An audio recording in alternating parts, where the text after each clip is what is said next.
Did you hear about this?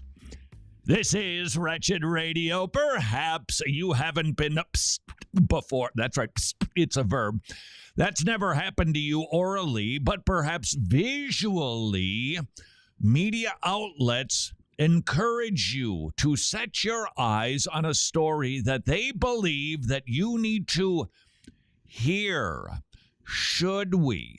What do we do with the news reports that tell us that something is brewing inside of a local church with a particular individual? We need to actually practice some Christian discernment. Isn't it funny? It's not just what is a false teaching or false teacher. That's certainly discernment. Knowing how to behave in a certain circumstance, applying biblical wisdom, that's discernment. But we also need to discern between what we should digest and what we should spit out of our mouths, or at least out of our eyes. I know anatomically that didn't exactly work, but you get the point. We are bombarded with all kinds of breaking news stories, not just on Fox News, but in Christian news. And they scream for our attention.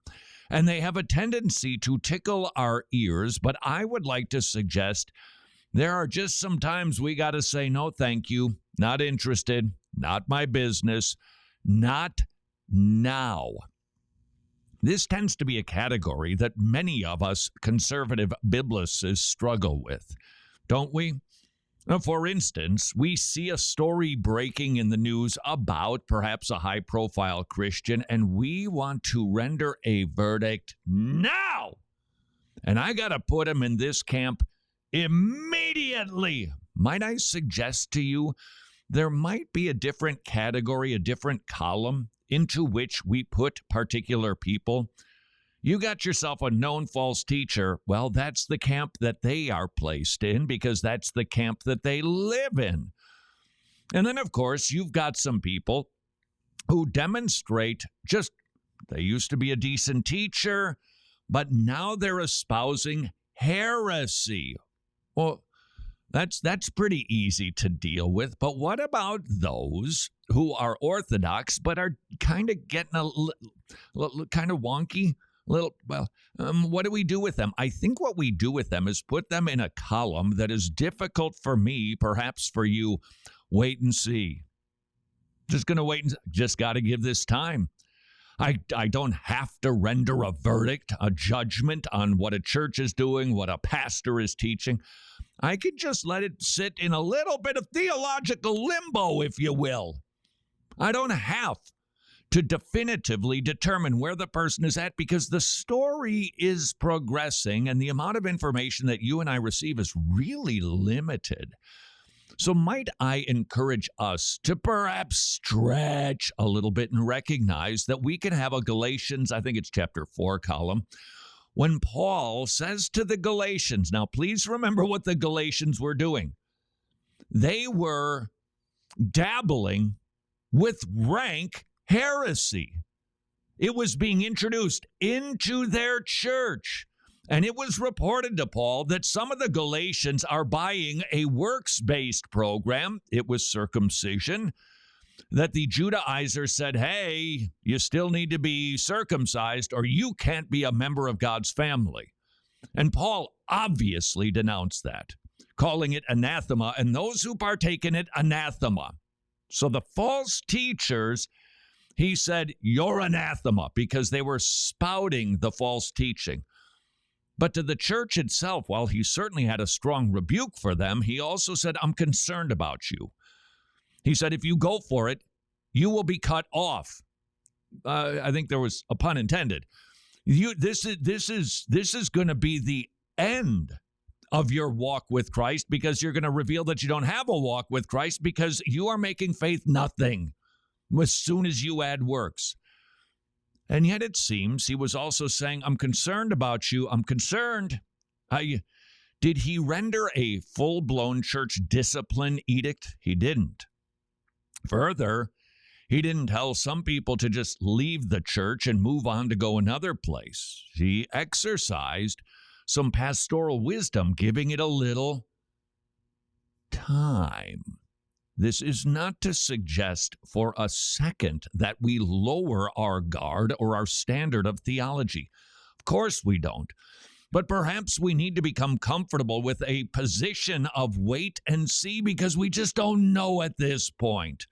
And I think that same principle applied to the realm of what we consume with our ears and with our eyes is also applicable. I don't know yet. For instance, I hold in my never-before nicotine-stained fingers a story about a ministry in which its donors are filing lawsuits. Oh, what do I do with this? It would be super easy to share it and to talk about it because, well, it's kind of juicy. And it kind of feels good to disseminate this bad news. But I'm not gonna. Why? Because it's a dispute inside of a ministry and I don't know what's going on.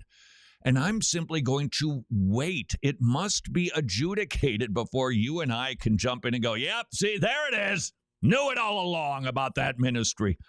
I can't do that. And maybe you're thinking, oh, you're just saying that because it's a ministry with which you have a partnership or you're friends with. No, it's not. It's not.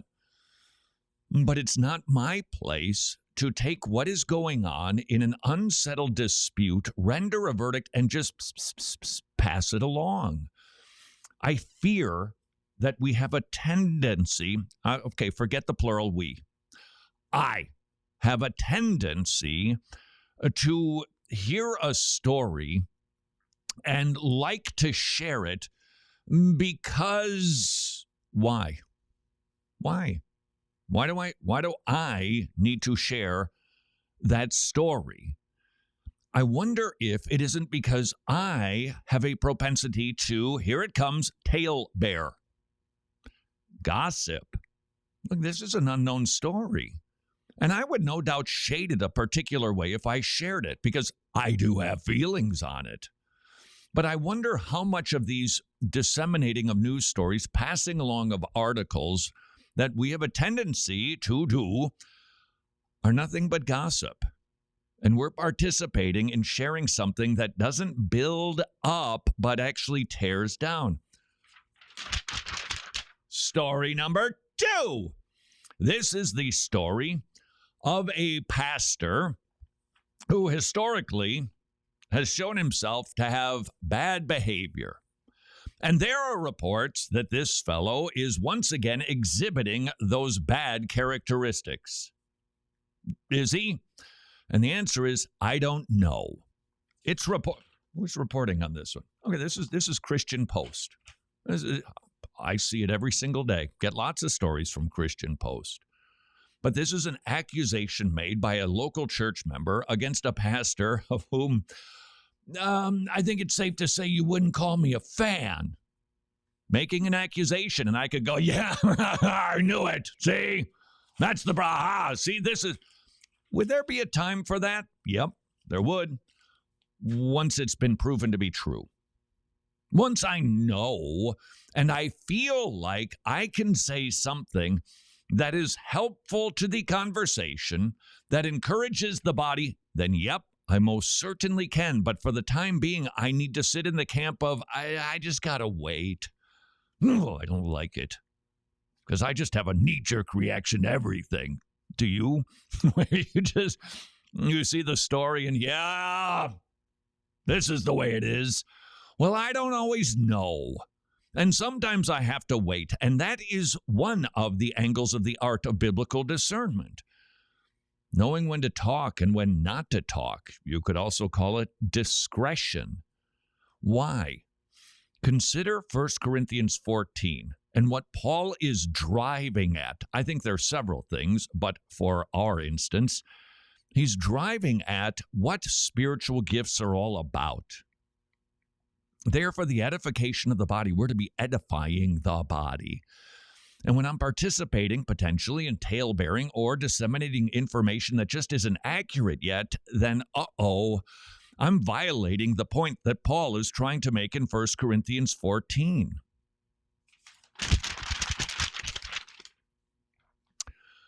Another story. I Kiss Dating Goodbye author Josh Harris offering deconstruction class on Christianity for $275. Yep, I shared his name. Yep, I shared the story. Why?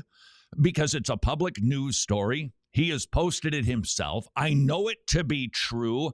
And we can also realize this is what happens when somebody reveals themselves to be a non-believer. They actually reveal themselves, as nice and pleasant as they may be, to be an enemy of Christ.